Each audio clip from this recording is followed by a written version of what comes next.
নমস্কাৰ, মোৰ নাম লীনা শৰ্মা। মই গুৱাহাটী ৰিফাইনেৰী হাইস্কুলত পঢ়োঁ। আজি শিশু দিৱস। আজি শিশু দিৱসৰ দিনাখন আমি এইবাৰ অনলাইন যোগে শিশু দিৱসটো পালন কৰিবলগীয়া হৈছে, কাৰণ আমি স্কুলত পাতিব নোৱাৰোঁ। সেইকাৰণে আমি এইদৰেই ঘৰত থাকিয়ে পালন কৰিবলৈ লৈছোঁ। ধন্যবাদ। Good morning students. আজি 14 নৱেম্বৰ। তোমালোকে সকলোৱে জানা আজিৰ দিনটো কি হয়। আজিৰ দিনটো কোনোৱে তোমালোকে পাহৰি নোযোৱা। আমাৰো ভালদৰে আজিৰ দিনটোৰ কথা মনত থাকে, কাৰণ আজিৰ দিনটোৱে হ'ল শিশু দিৱস, চিলড্ৰেনছ ডে। আৰু বছৰটোত এই দিনটোলৈ সকলো ষ্টুডেণ্টছে, সকলো ল'ৰা ছোৱালীয়ে খুব আগ্ৰহেৰে বাট চাই থাকে, কাৰণ এই দিনটো হ'ল অকল ষ্টুডেণ্টছৰ বাবে বা কণ কণ শিশুসকলৰ বাবে। কিন্তু এই দিনটোৰ কিয় পতা হয় সেইখিনিও তোমালোকে জানা, সেইখিনি মই ক'বলগীয়া বিষয়ে নহয়।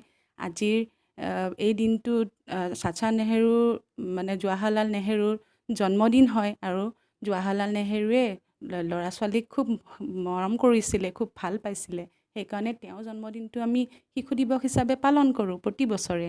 এইবাৰো আমি শিশু দিৱসটো যদিও অনলাইন যোগে পালন কৰিবলৈ লৈছোঁ, তথাপি আমি কোনো ক্ৰুটি নাৰাখোঁ দেই।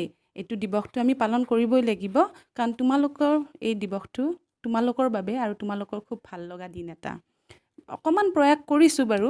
তোমালোকক অকল যে মই কিবা দিৱসটো পালনেই কৰিম সেইটোৱেই নহয়, তোমালোকে জানিবলগীয়াও বহুতখিনি কথা মই আজি তোমালোকক ক'ম বুলি ভাবিছোঁ। অতি চমুকৈ দেই। তোমালোকৰ আজি মনটো ভাল লাগি আছে যে কিবা এটা স্পেচিয়েল হ'ব নেকি, মেডামহঁতে কিবা এটা আমাৰ কাৰণে ক'ব নেকি আজিৰ দিনটোত। এনেইতো আমি স্কুলত নাচ গান কৰোঁ, তোমালোকে খুব ফূৰ্তি কৰা। এইবাৰ সেইটো সম্ভৱ নহয় বাৰু, তথাপিও এটা প্ৰচেষ্টা দাঙি ধৰিছোঁ দেই। তোমালোকক আজি মই এটা সৰু ষ্টৰী এটা কওঁ। ষ্টৰিটোৰ যোগেৰে তোমালোকক মই কিছু জানিবলগীয়া কথা ক'ম বুলি ভাবিছোঁ। ষ্টৰিটো এনেকুৱা যে 3জন বন্ধু আছিলে।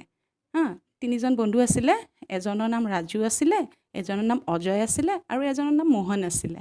এই ৰাজুজন ভাল ঘৰৰ ভাল এটা ফেমিলিৰ পৰা অহা, আৰ্থিকভাৱে অকণমান ভাল ফেমিলি, আৰু য'ত তেওঁৰ এডুকেশ্যনৰ কাৰণে মাক দেউতাকে খৰচ কৰিব পাৰে পইচা, তেনেকুৱা ধৰণৰ ফেমিলিৰ পৰা আছিলে। গতিকে ৰাজুৱে স্কুললৈ গৈছিলে। আৰু অজয় ইমান ফাইনেন্সিয়েলি ইমান ভাল ফেমিলি নাছিলে, ইমান আৰ্থিকভাৱে সবল নাছিলে অজয়ৰ মাক দেউতাক।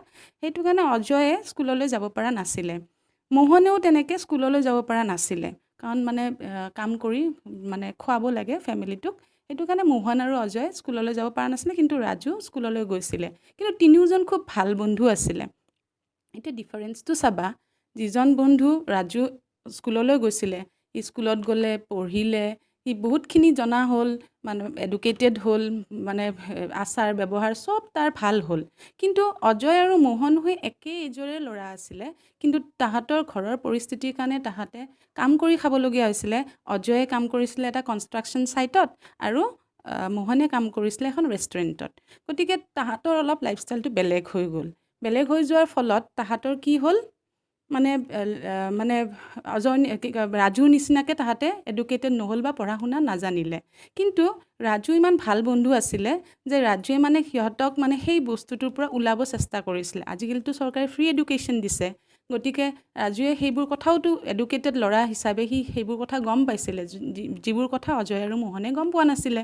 সেইকাৰণে ৰাজুৱে তাৰ মাক দেউতাকৰ সহায়ত অজয় আৰু মোহনক এই কামবোৰৰ পৰা ওলাই আনিব চেষ্টা কৰিলে। আৰু ৰাজুৰ মাক দেউতাকো খুব ভাল আছিলে, ভাল মানুহ আছিলে। আৰু সেইটো কাৰণে ৰাজুৰ মাক দেউতাকেও ট্ৰাই কৰিলে যাতে অজয় আৰু মোহনে এই কাম কৰি থাকিব লগা নহয়।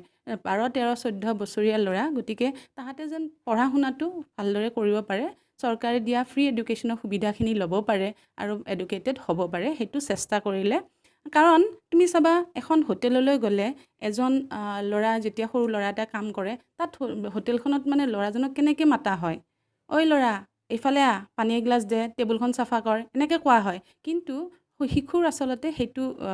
শিশুৰ লগত আমি সেইটো ব্যৱহাৰ আচলতে কৰিব নালাগে। কিন্তু এডুকেটেড ফেমিলিত বা এডুকেশ্যন ইনষ্টিটিউশ্যনত আমি শিশুক তেনেকৈ ব্যৱহাৰ নকৰোঁ। গতিকে সেইখিনি ৰাইট মোহন আৰু অজয়ৰো আছিলে, সিহঁতেও শিশু হয়, কিন্তু সিহঁতে যিহেতু কাম কৰা জেগাটো এনেকুৱা আছিলে, য'ত তাৰমানে সিহঁতে অকণমানো তাহাঁতৰ মৰম বা এনেকুৱা ভাল পোৱা মানুহ বা মৰম কৰা মানুহ বা তাহাঁতক ভালদৰে মাতা মানুহ তাহাঁতে পোৱাই নাছিলে। গতিকে তেতিয়া কেনেকুৱা হৈ যায়, সেই পৰিস্থিতিটোত থাকিলে অজয় আৰু মোহনে বেয়া কথাবোৰেই শিকিব, হয়নে নহয়? তাহাঁতেও বেলেগক তেনেকেই সম্বোধন কৰিব, তাহাঁতক যেনেকৈ সম্বোধন কৰে তাহাঁতেও তেনেকৈ সম্বোধন, তেনেকৈ সিহঁতৰ স্বভাৱ চৰিত্ৰও বেয়া হৈ যায়। ডাঙৰবোৰক দেখিব মানে মদ খোৱা, বিড়ি চিগাৰেট খোৱা, এইবোৰ দেখি পেলাই তাহাঁতৰো মন যাব। গতিকে তাহাঁতে তেনেকৈ বেয়া স্বভাৱতো সোমাই পৰে। গতিকে পৰিস্থিতিৰ দাস হৈ বহু ল'ৰা ছোৱালী আজিকালি বেয়াৰ ফালে ঢাল খায়। গতিকে সেইটোৰ পৰা যাতে আমি বচাব পাৰোঁ, আমাৰ যদি আশে পাশে তেনেকুৱা আমাৰ ফ্ৰেণ্ডছ আছে যিবোৰক মানে এতিয়াও মানে শিক্ষাৰ পোহৰ পোৱা নাই, আমি চেষ্টা কৰিব লাগিব তাহাঁতকো আমি শিক্ষাৰ পোহৰ দিবলৈ। মই এই সৰু ষ্টৰিটোৰ জৰিয়তে তোমালোকক এইটোৱে ক'ব বিচাৰিছোঁ যে যিখিনি তোমালোকে এতিয়া স্কুললৈ আহি আছা, তোমালোকে আচলতে নিজকে বিৰাট ভাগ্যৱান বুলি ভাবিবা। কাৰণ তোমালোকে বহু কথাই শিকিব পাৰিছা, এডুকেটেড হ'ব পাৰিছা। গতিকে তোমালোকে সৎ ব্যৱহাৰ কৰিবা যিখিনি শিক্ষা তোমালোকে স্কুলত পোৱা, আৰু তোমালোকে অলপ হ'লেও আনতকৈ বেলেগ হৈ দেখাব চেষ্টা কৰিবা যিহেতু তোমালোক শিক্ষিত। আৰু বাকী যিখিনি ল'ৰা ছোৱালী যিখিনি পোৱা নাই, সেইখিনিক তোমালোকে এই লাইনটোলৈ আনিবলৈ তোমালোকৰ মা দেউতা হওক, ছ'চাইটিৰ যিকোনো মানুহক হওক, তোমালোকে ক'বা যাতে ল'ৰা ছোৱালীখিনিক আকৌ শিক্ষাৰ লাইনলৈ ঘূৰাই আনে, যাতে এই কাম কৰাৰ প্ৰথাটোলৈ ঠেলি নিদিয়ে। ঘৰুৱা পৰিস্থিতি যেনেকুৱাই নহওক কিয় আজিকালি বহুত সুবিধা আছে যে ল'ৰা ছোৱালীক এডুকেশ্যনৰ লাইনলৈ আনিব পাৰি। এইটো সৰু এটা ষ্টৰি, জাষ্ট মই তোমালোকক ক'লোঁ, কিন্তু তোমালোকে এইখিনি কথা মনত ৰাখিবা। তোমালোকে চাইল্ড লেবাৰৰ কথা শুনিছা, শিশু শ্ৰমিক, এইবোৰকে কয় শিশু শ্ৰমিক। যিবোৰৰ মানে এডাল্ট 18 years হোৱাই নাই, সেইখিনি ল'ৰা ছোৱালী যদি কাম কৰিবলৈ যায় পঢ়িব কোনে? আমাৰ ফিউচাৰ চিটিজেনছ এইখিনি। যদি এইখিনি ফিউচাৰ চিটিজেনছে এতিয়া পঢ়া শুনাই নকৰে, আমাৰতো ফিউচাৰটো অন্ধকাৰ ন, দেশৰ ভৱিষ্যত অন্ধকাৰ। সেইটো কাৰণে আমি এই ল'ৰা ছোৱালীখিনিক পঢ়াৰ কাৰণেহে উৎসাহ যোগাব লাগিব, হয়নে নহয়? সকলো স্কুললৈ আহিব লাগে, পঢ়িব লাগে। মোৰ আজি মেছেজটো সেইটোৱেই দেই। তোমালোকে আৰু যিকোনো তোমালোকে নিজেও তোমালোকে স্কুলত আহিছা এতিয়া জানা, যদি তোমালোকৰ চাইল্ড ৰিলেটেড যিকোনো প্ৰব্লেম তোমালোকে দেখা পোৱা, তেতিয়াহ'লে 1098 এইটো নাম্বাৰৰ চাইল্ড লাইনৰ নাম্বাৰ হয়, এইটোত তোমালোকে ইনফৰ্ম কৰি দিব পাৰা। যদি কোনোবা সেনেকুৱা ল'ৰা ছোৱালীক হেল্প লাগে, তোমালোকেও আগবাঢ়ি আহি এইখিনি কৰিব পাৰা। সেইকাৰণে মই ইনফৰ্মেশ্যনটো তোমালোকক আজি দিলোঁ চিলড্ৰেনছ ডে বুলি। আৰু তোমালোকৰ চাগে এইবাৰ বেয়া লাগি আছে যে তোমালোকৰ একো ফাংচন হোৱা নাই, কিন্তু কি জানানে, তোমালোকে স্কুলত আহিছা, তোমালোকে কিমান ভাগ্যৱান। আজিৰ দিনটোত তোমালোকে জাষ্ট সেইখিনি ল'ৰা ছোৱালীৰ কথা ভাবা যিখিনি ল'ৰা ছোৱালীয়ে আজি শিশু দিৱস বুলিয়েই নাজানে। তোমালোকেতো এটলিষ্ট সেইখিনি জানা যে আজি শিশু দিৱস, তোমালোকক আমি উইচ কৰিছোঁ, হেপী চিলড্ৰেনছ ডে বুলি কৈছোঁ, তোমালোকক আমি ভাল মেছেজ এটা দিছোঁ।